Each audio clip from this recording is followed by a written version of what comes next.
Hello guys! So nakikita nyo naman sa video, nakakatapos ka lang dyan maligo at naisipan ko nga guys na magluto ng ulam namin at yun yung ang manok na sinabaw. So una kong ginawa ay naghiwa ko ng luya. So pagkatapos ko maghiwa ng luya, sinunod ko na ang kamatis.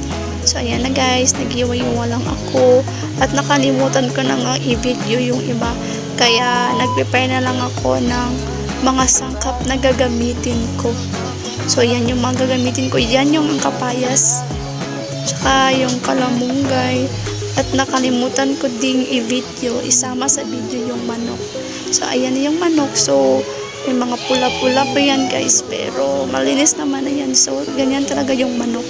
So ayun, nag-prepare na ako ng kaldero. At nilagyan ko na ngayon guys ng luya. Ginisa ko na yan guys. At sinunod ko na yung sibuyas at kamatis. Super talaga sila. Hindi talaga mawala yung sibuyas, kamatis sa sinabaw.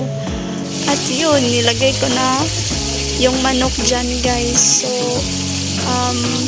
tinayaan ko muna ito ng 3 minutes. Pagkatapos nilagyan ko ng black pepper.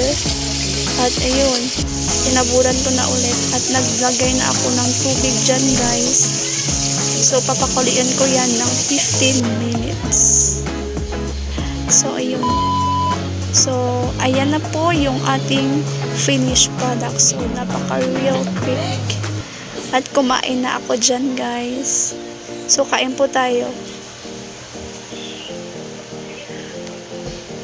So ayun lang. Thank you po for watching.